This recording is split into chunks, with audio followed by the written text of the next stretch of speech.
this is Karen with NewClevelandRadio.net, and it is time for Avoid the Maze. And today I have a very special guest with me. Her name is Andrea Lukac. Did I pronounce that right? Lukac. Okay. And Andrea, where are you from? I'm from Austria. Okay. Well, I have a nephew from Austria, so this will be interesting because I know nothing about Austria other than his wonderful accent, just like yours.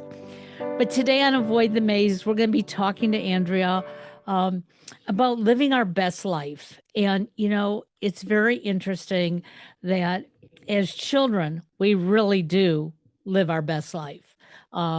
We don't let the ordinary things get in our way. We are adventurous. We're even little creatures of mystery because we hold some of those little secrets inside and don't share them with everybody around us. But something happens as we get a little bit older. We start to think about, should I do it this way? Should I do it another way?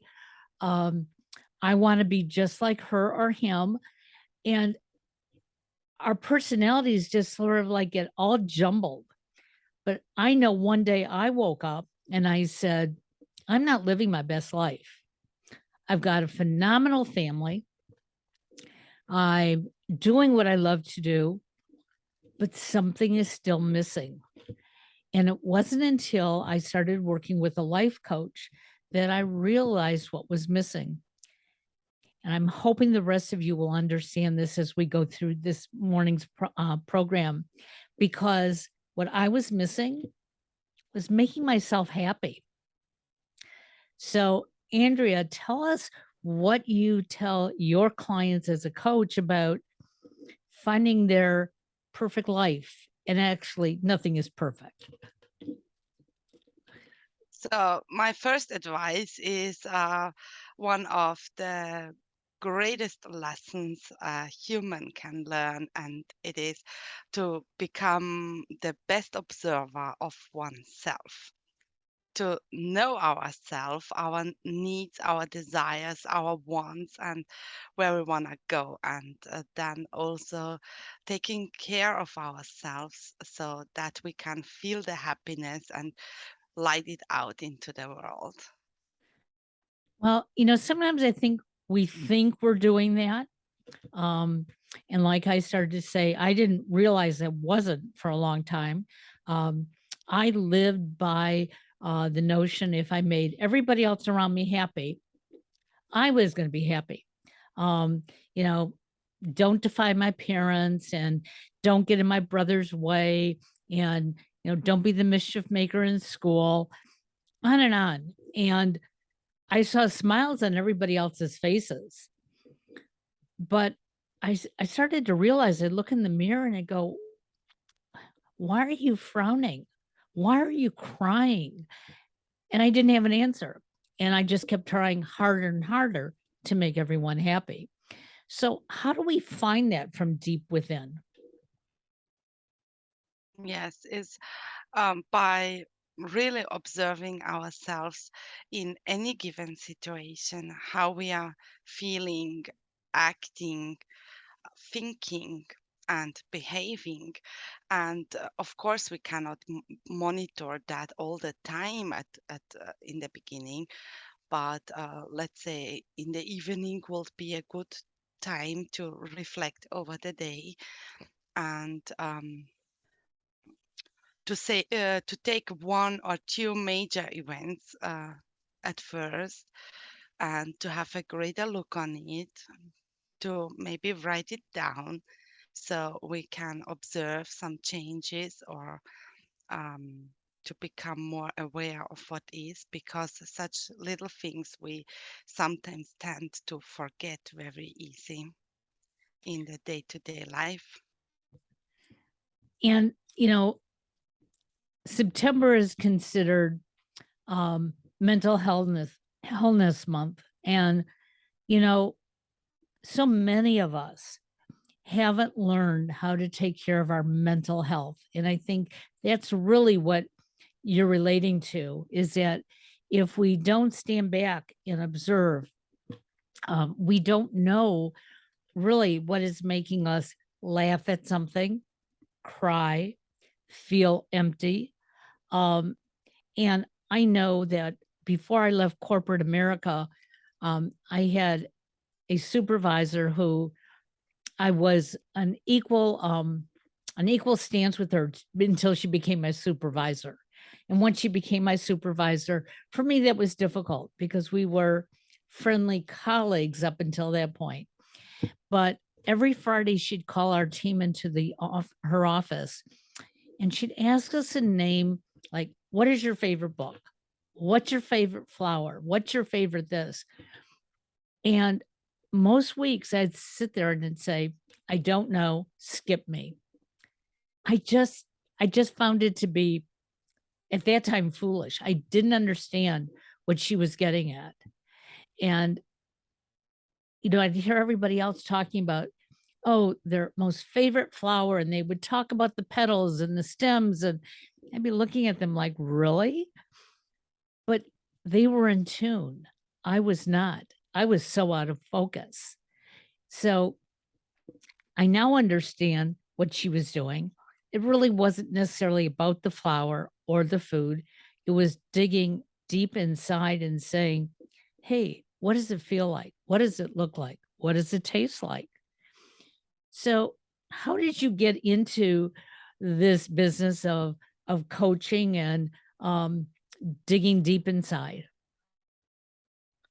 So, my burning point was when I was going to work and I was sitting about 1 hour in a train, and what I was observing was a very fatigue faces in the train and on the streets, and so and very seldom I saw really confident, happy people around. And so that brought me to the coaching industry, as uh, I was also not so secure with setting my boundaries. I would love to have everyone happy around me, and if they are happy, I will be happy.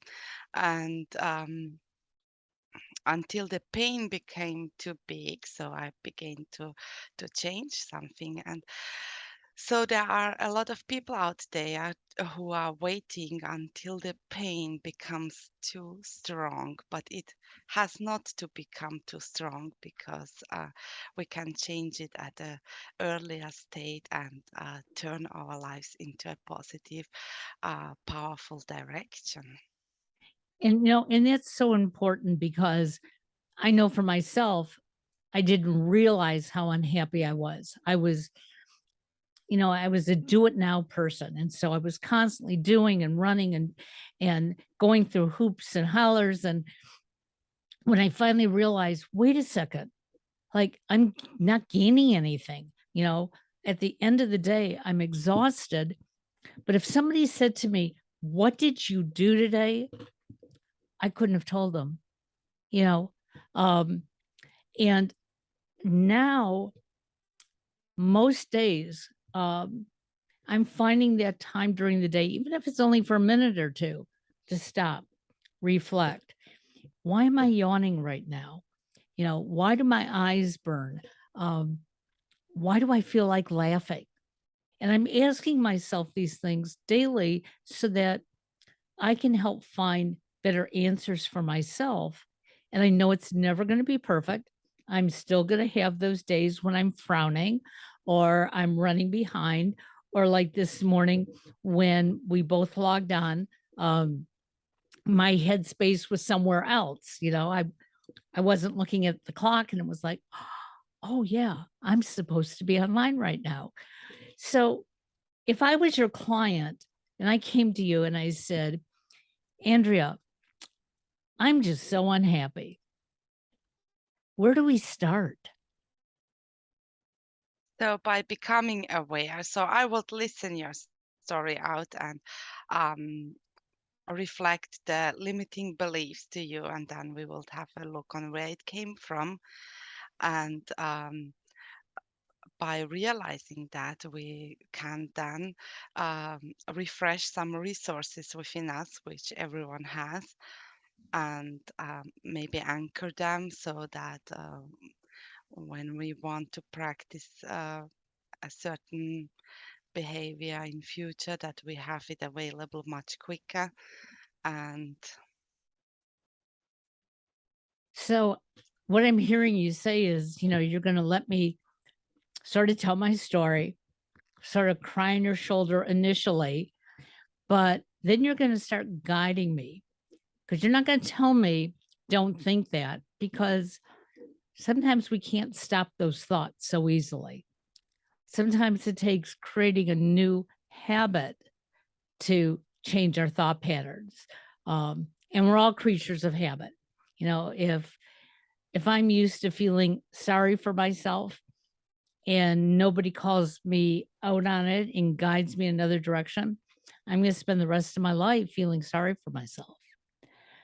So, as a guide through this journey, how does it affect you? Because I know when I do these podcasts, there are some days that I get off the podcast and I just want to jump through the screen and hug the other person because it's like, I know I can't help you, but I just want you to know how much I care. So, how does that affect you?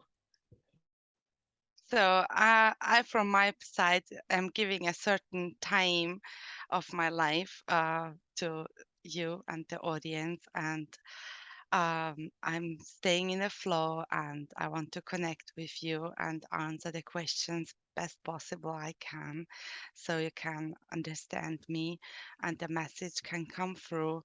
And by doing so, I expect that even if I can help one person by doing so, um, it's a great pleasure and it's worth for the time I'm spending here.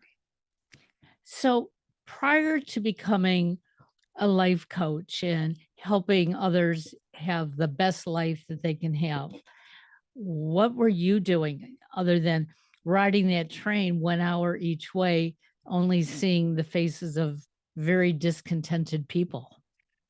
Yes, I started my business career in economics and in the export arena. And until I found that I really love working with people and supporting them, and even in such hard times where um, um, there is an indirect calling for us to support some people who lost faith or feel powerless, and the isolation did something with them, and to bring them back so they can stand on their feet on their own back again. And prior to the pandemic, many of us, even though we were out in the world amongst people, we were feeling isolated because many of us thought that our thoughts are just so personal. Nobody else could be having these dark, unsettling thoughts. Um, and yet we never wanted to call it mental illness because there's been for years, if you even use the word mental, everybody wants to like scurry away. And the reality of it is, we all have some sort of mental illness. Um, and the sooner we accept that and start to communicate better with each other, um, we're going to have a lot of people who aren't getting the help that they need. Now, I know as a coach, you're not giving medical help, but yet you still can provide that conversation and guidance as a coach. Do you know when it's time to maybe tell your client that they need something in addition, like therapy, or maybe going back and seeing their medical doctor because maybe they're still stuck and you can't take it any further? Yes, so at that point, I would recommend to go to a psychotherapist who is legally educated to help, or if there is a body illness. So I would also go recommend to go to the doctor. And so although a lot of, if we understand the body, mind, and emotion connection, it's everything connected. And sometimes by working with us, some diseases disappear, but we are not focusing on working on disease. Right. But yes. And I've noticed that for myself. The more I'm involved with my coaches and doing the things that are good for me and the things that I've learned that are good for me, um, the less aches and pains I have, the less, urgency to, pick up the phone and call the doctor. It's like, no, that ache they just felt, oh, it's gone. Okay. Maybe I really didn't feel it. Maybe I was just doing something different. Um, and I love that fact that my coaches, no, they did not take away any of my medical history, but they have helped me navigate through it. And I think that's really, really important because sometimes we don't realize, especially when we're out there trying to please everybody else. So when you were riding the train and you saw these faces, and I have this picture in my head of you sitting on the train, and um, did you ever get this feeling that you just wanted to tap somebody on the shoulder and just say, "What are you thinking?" Yes. Yes. And I was observing that a lot of people are suppressing their emotions and their thinking, and that can also lead to a state of overwhelm where they run the thoughts in different directions and are not focused in themselves. So, for our listeners, I find this conversation extremely interesting because here I am in a suburb of Cleveland, Ohio, in the United States. We have Andrea in Austria. And so many of us think that, you know, if I'm here in a fairly large city in Ohio, I'm going to think and do things differently than the people in Andrea's community. And that may be a little bit culturally, but I think the rest of it, we are exactly the same. We go through the same emotions. Um, we all need to put, food on our tables, shelter, ourselves and our families. So we're all going through the same type of anxiety and stresses.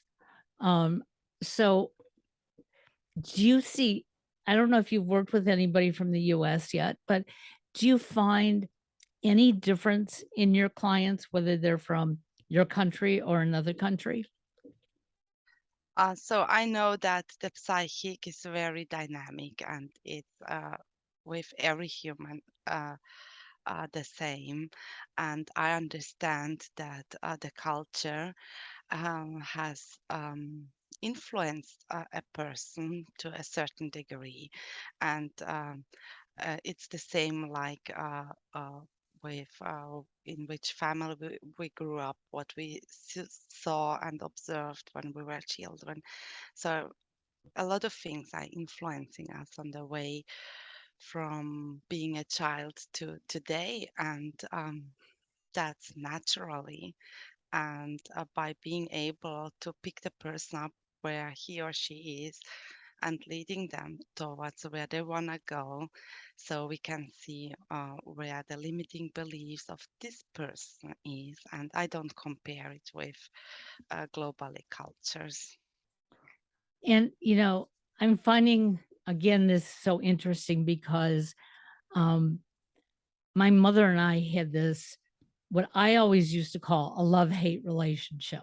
I knew she loved me. I knew I loved her, but we would go head to head so much of the time. And I wanted to get to a point in my life where I could say, "Hey, I understand. Okay. She was born in 1920. She was the youngest of 7 children. Her 2 older sisters basically raised her, even though her mother was in the house.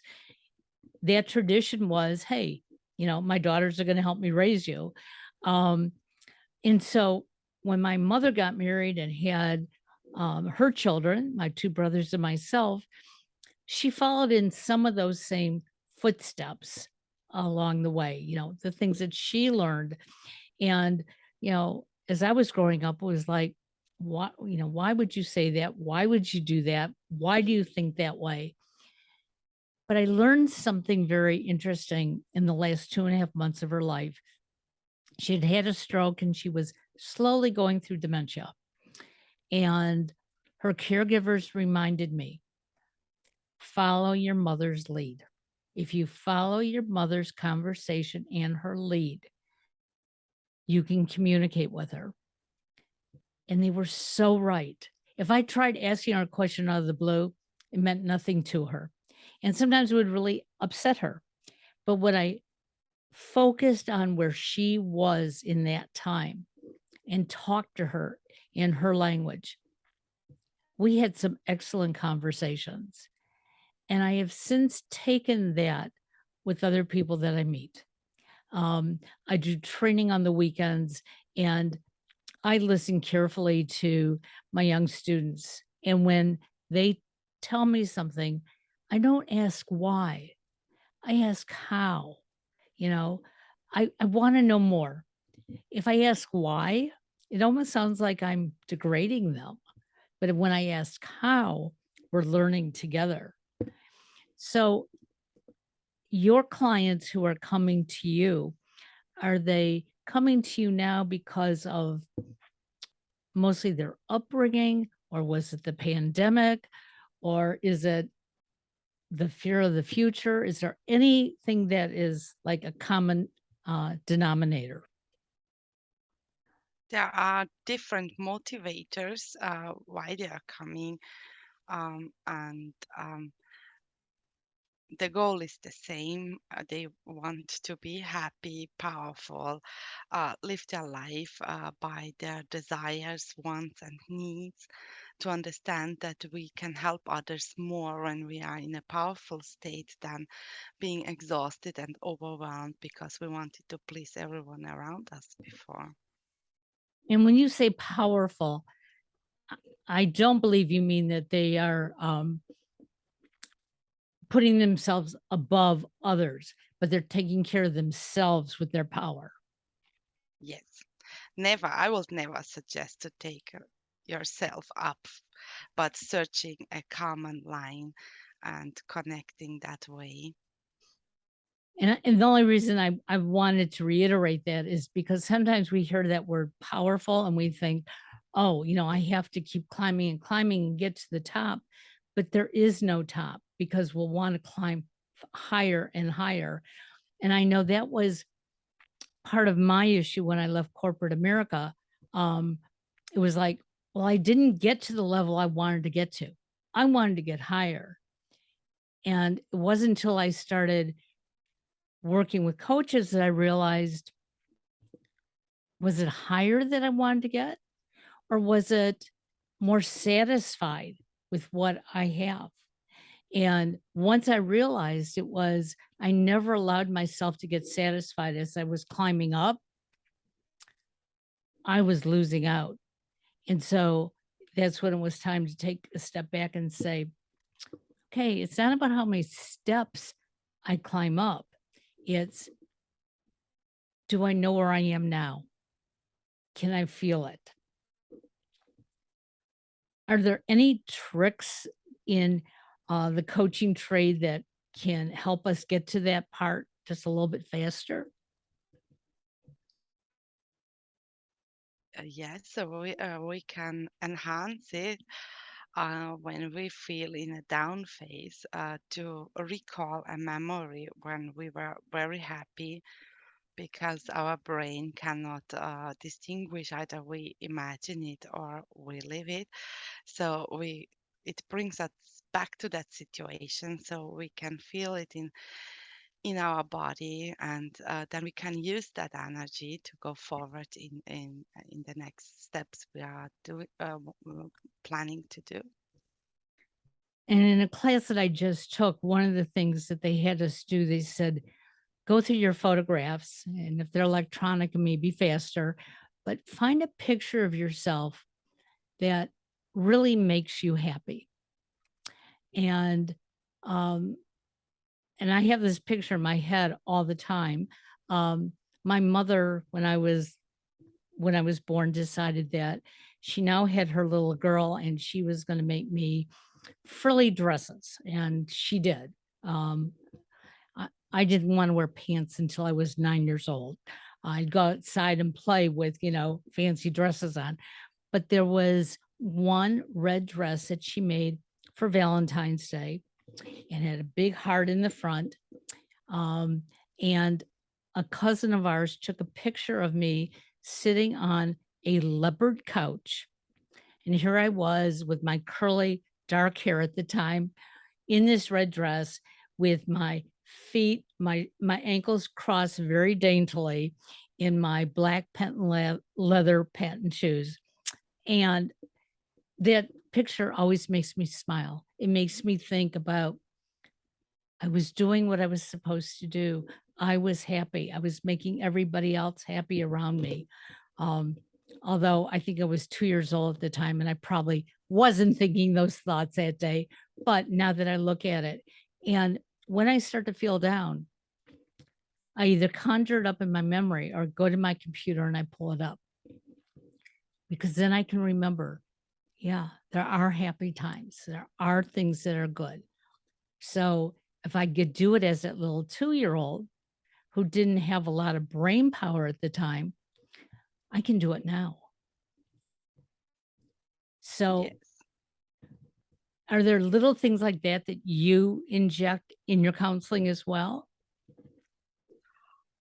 It depends on where the person is. So I have a big toolbox I can use. So it's not programmed in advance. And I take the ones which are most suitable at the moment.